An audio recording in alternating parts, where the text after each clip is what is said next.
जय हिंद दोस्तों। आशा करता हूं कि आप सभी लोग बेहतर होंगे। श्री वशिष्ठ अकेडमी के इस ऑनलाइन प्लेटफॉर्म पर आप सभी का स्वागत है। करंट अफेयर के आज के इस लेक्चर का आपका पहला टॉपिक है हिंदी दिवस। हर साल 14 सितंबर को हमारे देश में हिंदी दिवस के तौर पर मनाया जाता है और इस साल भी यही हुआ कि 14 सितंबर जो हमारा रहा उस दिन हमने हिंदी दिवस को सेलिब्रेट किया और इसीलिए हम करंट अफेयर में इस टॉपिक को आज डिस्कस भी कर रहे हैं। यदि हम बात करें इसकी पृष्ठभूमि की तो याद रखना है दोस्तों कि 1949 में 14 सितंबर के दिन ही भारत की जो संविधान सभा थी उसने हिंदी को हमारी राजभाषा के तौर पर घोषित किया था और इसके बाद जो राष्ट्रभाषा प्रचार समिति बनाई गई थी जिसका नाम था वर्धा। तो इस प्रचार समिति ने 1953 में, याद रखिएगा 1953 में आग्रह किया और इसी के आग्रह पर 1953 से पूरे देश में 14 सितंबर को हिंदी दिवस के तौर पे मनाया जाता है। और पहला हिंदी दिवस की हम बात करें तो पहला हिंदी दिवस मनाया गया था 14 सितंबर 1953 को। अगर एग्जाम में यहाँ से कोई प्रश्न आता है तो डेफिनेटली आप लगा दीजिएगा। अगर प्रश्न बनेगा तो क्या बनेगा कि देश में पहला हिंदी दिवस कब मनाया गया था, तो याद रखिएगा 14 सितंबर 1953 को, जब वर्धा समिति ने कहा था कि 14 सितंबर को देश में हिंदी दिवस के तौर पर मनाया जाना चाहिए। तब से इसकी शुरुआत हुई और तभी इसको पहली बार मनाया गया था।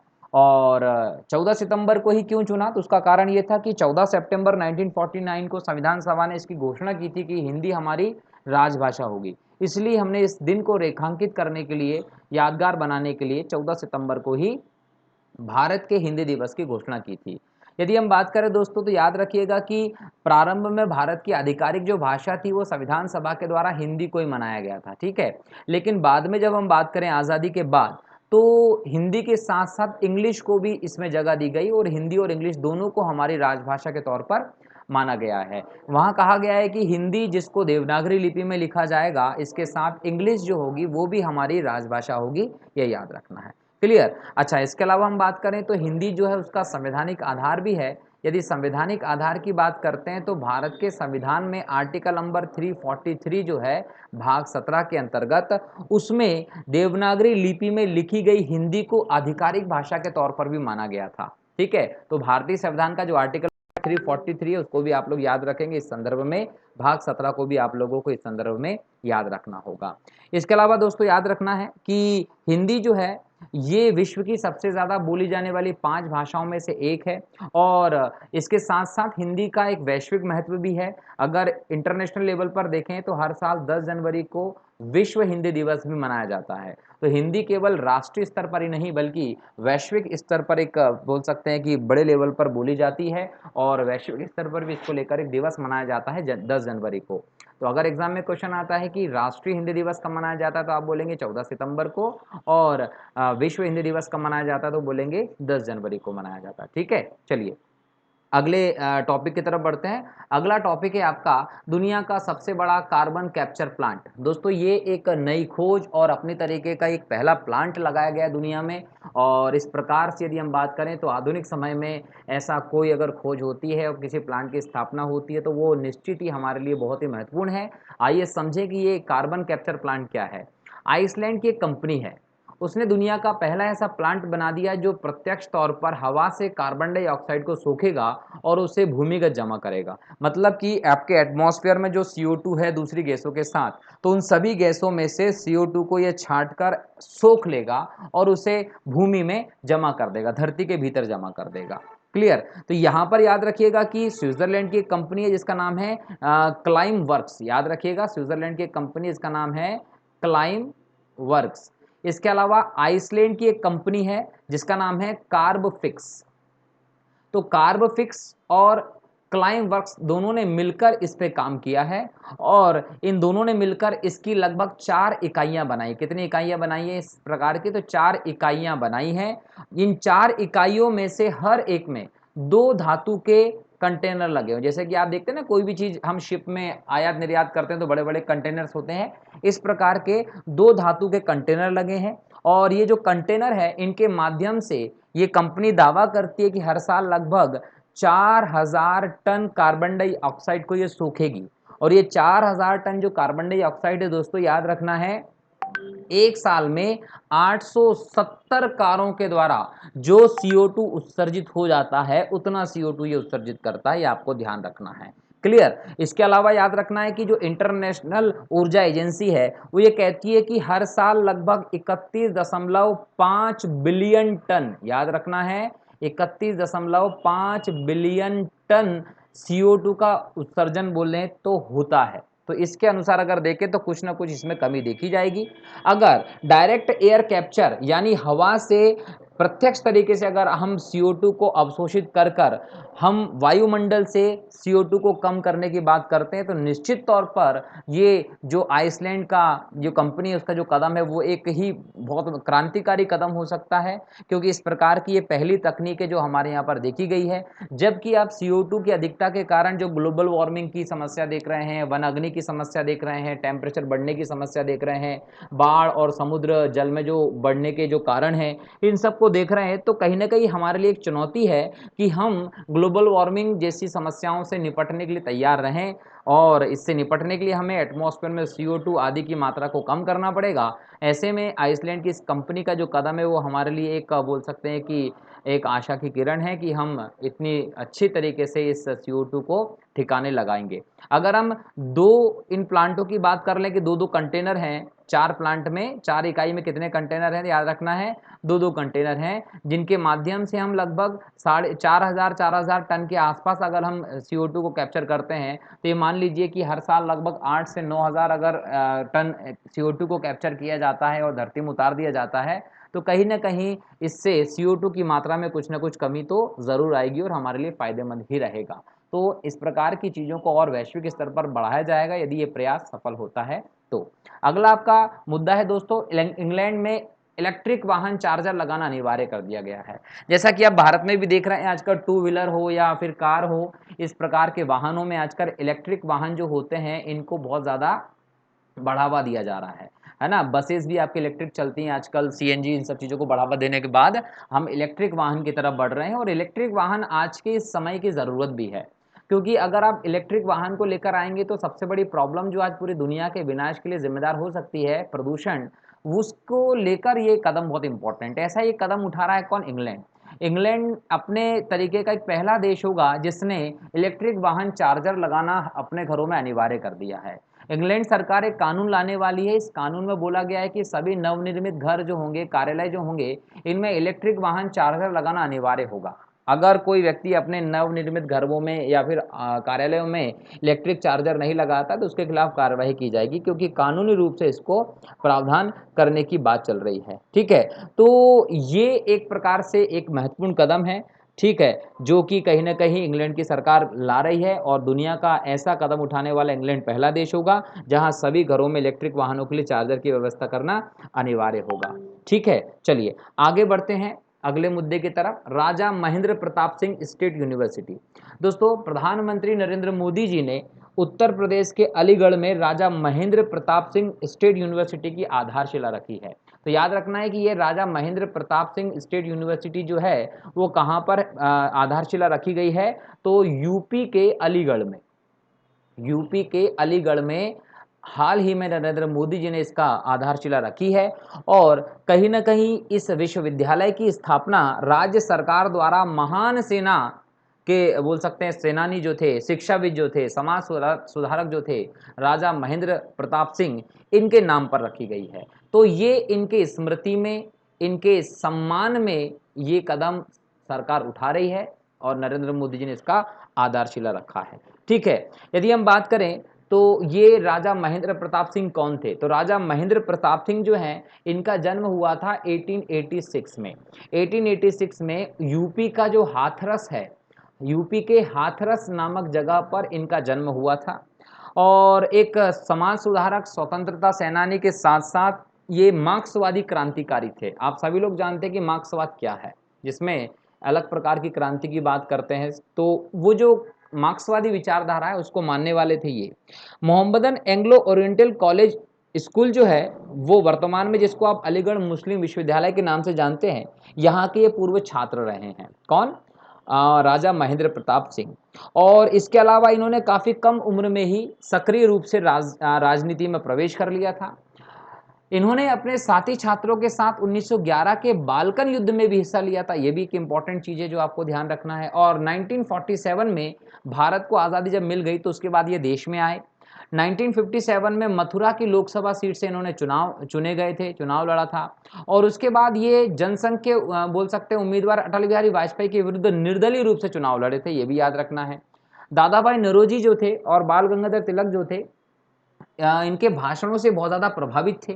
और इनके भाषणों से प्रभावित होने के बाद इन्होंने स्वदेशी आंदोलन में बहुत बेहतर तरीके से काम किया, बहुत गहराई के साथ ये उससे जुड़े हुए थे।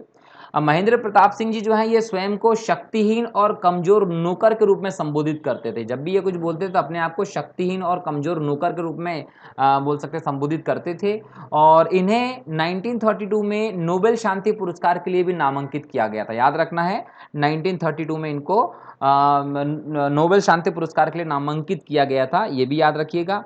इसके बाद जो एक निर्वाचित सरकार बनी थी काबुल में भारत की पहली निर्वासित सरकार बनी थी 1 दिसंबर 1915 को। तो 1 दिसंबर 1915 को काबुल अफगानिस्तान में भारत की पहली जो एक बोल सकते हैं कि निर्वासित सरकार बनी थी, उसके अध्यक्ष भी कौन थे? तो याद रखेंगे राजा महेंद्र प्रताप सिंह जी थे। 1979 में इनकी मृत्यु हुई थी, 1979 में इनकी डेथ हो गई थी, ये आप ध्यान रखिएगा। तो ये राजा महेंद्र प्रताप सिंह यूनिवर्सिटी जो है, ये जो यूपी के अलीगढ़ में बन रही है, उसके बारे में हमने इंपॉर्टेंट चीज़ों को देख लिया। अगर एग्जाम में कोई क्वेश्चन आता है तो आप निसंदेह इसको लगा सकते हैं, ठीक है। अब बात करते हैं हाल ही की एक घटना की जो एक टाइगर रिजर्व के पास में हुई है। पीलीभीत टाइगर रिजर्व जो है वो उत्तर प्रदेश में है। अब उत्तर प्रदेश के पीलीभीत टाइगर रिजर्व की बात है, जब यहाँ शुक्लांकाटा जो राष्ट्रीय उद्यान है वहां से हाथियों का एक झुंड आ गया। और इस हाथियों के झुंड ने इस प्रदेश में घुसने के बाद किसानों की फसलों को बहुत ज्यादा नुकसान पहुंचा दिया है। तो इस कारण से ये पीलीभीत टाइगर रिजर्व जो है और शुक्ला फांटा जो राष्ट्रीय उद्यान है, ये दोनों के दोनों चर्चा में रहे हैं, जिनके बारे में हम आज बात करेंगे। यदि बात करें शुक्ला फांटा राष्ट्रीय उद्यान, तो ये सुदूर पश्चिमी क्षेत्र नेपाल की तराई में एक संरक्षित क्षेत्र है। अगर इसके इंपॉर्टेंट की बात करें तो ये टाइगर रिजर्व यूपी के 3 जिलों में यथा पीलीभीत, लखीमपुर खीरी और बहराइची में अवस्थित है। 2014 में टाइगर रिजर्व के रूप में इसको नामित किया गया था और भारत की 45वें टाइगर रिजर्व परियोजना में ये शामिल हुआ था। 2020 में यदि हम बात करें दोस्तों, तो याद रखना है कि बीते 4 वर्षों में 2014 से 18 की यदि हम बात कर लेते हैं, तो यहाँ पर बाघों की जो संख्या है वो दुगना करने के लिए इसको TX2 अवार्ड भी जीता था, कि कहीं ना कहीं बाघों की संख्या को इन्होंने 4 सालों में दुगना कर लिया था। इसके ऊपर हम बात करें तो ऊपरी गंगा का मैदान है, जिसको हम तराई आर्क लैंडस्केप के नाम से जानते हैं। रिजर्व का जो उत्तरी छोर जो है वो भारत नेपाल की सीमा के पास है, जबकि दक्षिणी सीमा इसकी शारदा और खाकरा नदी से तैयार होती है। तो ये आपको ध्यान रखना है, ठीक है। इसके अलावा हम बात करें तो यहाँ पर वनस्पति एवं प्राणी जगत की दृष्टि से भी संपन्नता देखने को मिलती है। 127 से ज्यादा यहाँ जंगली जानवर हैं, 326 यहाँ पर पक्षियों की प्रजाति हैं, लगभग 2100 फूल एवं पौधों की अलग अलग प्रजातियां यहाँ पर मिलती हैं। अगर हम इस प्रदेश में जंगली जानवरों की बात कर लेते हैं तो बाघ, हिरण, तेंदुआ आदि कई यहाँ पर जंगली जानवर भी मिलते हैं। और कई जल निकायों के साथ साथ जंगल और घास के मैदान भी इस प्रदेश में दोस्तों शामिल है, ये आपको ध्यान रखना है। किस क्षेत्र में? इस टाइगर रिजर्व के क्षेत्र में, जो आपको यहाँ पर मैं बता रहा हूँ। यदि हम बात करें तराई आर्क लैंडस्केप या तराई आर्क लैंडस्केप की, तो ये पश्चिम में यमुना नदी और पूर्व में बागमती नदी के बीच लगभग 810 किलोमीटर लंबा एक खंड है, जो उत्तराखंड में है, उत्तर प्रदेश में है, बिहार में है, नेपाल की निचली पहाड़ियों तक फैला हुआ है। यदि हम भारत में बात करें तो कुछ सबसे प्रसिद्ध टाइगर रिजर्व और संरक्षित क्षेत्र हैं, जैसे कि कार्बेट टाइगर रिजर्व उत्तराखंड का, राजाजी नेशनल पार्क उत्तराखंड का, दुधवा टाइगर रिजर्व यूपी का, है ना। इसके अलावा वाल्मीकि टाइगर रिजर्व जो बिहार का, ये सब इस आर्कलैंड के अंतर्गत ही आते हैं। 810 किलोमीटर लंबे पूरी लाइन में, है ना, एक साथ ये लिंकेज है पूरा, ठीक है। इसमें यहाँ आप देखेंगे ना महत्वपूर्ण लिंकेज इससे जुड़े हैं, तो ये हैं। जो वन है इसमें 3 प्रमुख प्रजातियों का निवास स्थान है, जैसे कि बंगाल टाइगर जिसको हम पैंथेरा टाइग्रिस कहते हैं, एक सिंग वाला गैंडा जिसको राइनोसेरोस यूनिकॉर्निस बोलते हैं, इसके अलावा एशियाई हाथी एलिफस मैक्सिमस, इसके ये साइंटिफिक नेम भी आप याद करिएगा। ये इन प्रजातियों के लिए मुख्य निवास के तौर पर जाने जाते हैं। कहाँ से? कार्बेट से लेके तो आपका वाल्मीकि टाइगर रिजर्व की मैं पूरे एक लिंकेज की बात कर रहा हूँ। इस पूरे 810 किलोमीटर लंबे लिंकेज में ये सभी प्रजाति के इंपॉर्टेंट जानवर निवास करते हैं। क्लियर। अच्छा, इसके अलावा याद रखना है कि ये जो टाइगर रिजर्व है ये 45वें नंबर पे बनाया गया था, यूपी में है। तो इस बारे में हमने सारी इंपॉर्टेंट जानकारी को देख लिया। अगर एग्जाम में यहाँ से कोई क्वेश्चन आता है तो आप बता दीजिएगा।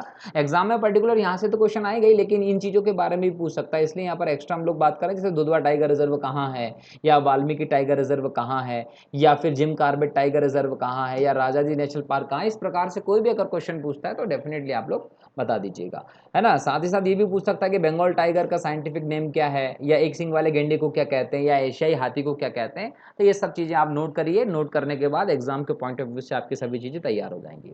अगला टॉपिक है दोस्तों आपका सारागढ़ी का युद्ध। आपने कुछ ही साल पहले एक मूवी देखी थी, अक्षय कुमार साहब ने बनाई थी, बहुत ही अच्छी फिल्म थी वो, केसरी।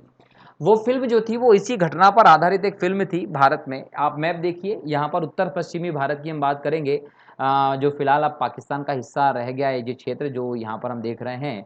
यहाँ पर 3 आपको फोर्ट दिख रहे होंगे, एक फोर्ट गुलिस्तान, एक सारागढ़ी और फोर्ट लॉकहार्ट।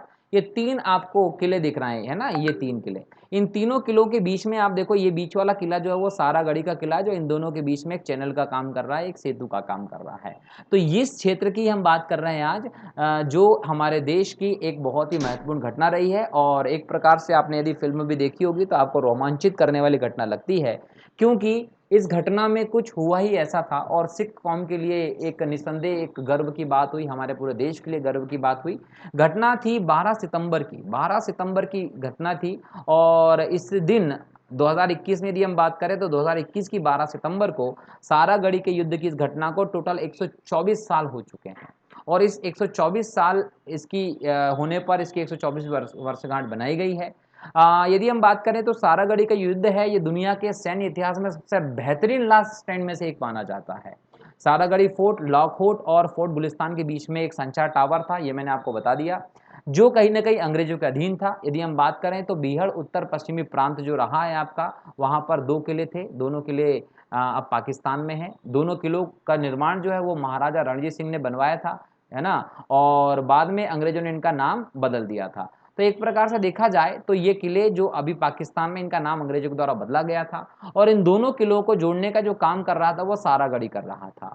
अब सारागढ़ी जो इलाका था, यहाँ पर हर समय कहीं ना कहीं बड़ी संख्या में ब्रिटिश सैनिक रहते थे।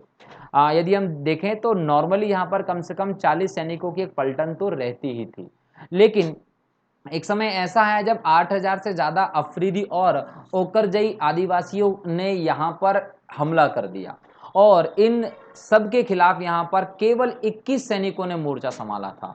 21 सैनिकों ने मोर्चा संभाला, और 21 सैनिक यहाँ पर 7 घंटे तक किले के लिए संघर्ष करते रहे, और इन्होंने इन अफरीदी और बाकी लोगों को इस किले पर कब्जा नहीं करने दिया था। यहाँ पर हम बात करें तो कि 40 लोगों की पलटन यहाँ ज़रूर होती थी, लेकिन 36वीं सिख रेजिमेंट जो थी, इसके केवल 21 सैनिक इस घटना के समय यहाँ पर थे। इसके अलावा यहाँ पर एक गैर लड़ाकू पश्तून, जिसको हम दाद कहते हैं, ये यहाँ पर मौजूद था। जबकि पश्तून जो थे ना, ये असैन्य कार्य किया करते थे, इस प्रकार से इनका इससे कोई संबंध नहीं था। यहाँ देखा जाए तो केवल 21 सिख सैनिक जो थे वो महत्वपूर्ण रोल में थे। और यहाँ पर जो हवलदार थे ईश्वर सिंह, इन्होंने इनका नेतृत्व किया था। तो यहाँ पर सारागढ़ी की युद्ध में नेतृत्व करने वाले ईश्वर सिंह को भी याद रखना है, क्योंकि इन्होंने इनका नेतृत्व किया था। और सैनिक, इन छोटे से संख्या के सैनिकों ने इतने बड़े लेवल पर आए 8000 सैनिकों के साथ अंतिम सांस तक लड़ाई लड़ी थी। और इस लड़ाई में 200 जनजाति लोगों की मौत हो गई थी, लगभग 600 लोग घायल हो गए थे, है ना। एक बहुत बड़ी घटना रही है, ठीक है। और 2017 में पंजाब सरकार ने सारागढ़ी दिवस इसको घोषित किया था इसकी याद में, और 12 सितंबर को अवकाश की भी घोषणा की गई थी पंजाब में। उसी समय से, तब से पंजाब में इस दिन अवकाश होता है, और पूरे देश में हम इस युद्ध को, एक तरीके से बलिदान को याद करते हैं। तो ये आपको ध्यान रखना है। तो ये इंपॉर्टेंट घटनाएं थी 14 सितंबर की, जो मैंने आज आप लोगों से डिस्कस कर लिया है। अगले लेक्चर में 15 सितंबर के करंट अफेयर के साथ फिर से आप लोगों के साथ रहूंगा। तब तक के लिए बहुत बहुत शुक्रिया। जय हिंद, जय भारत, वंदे मातरम।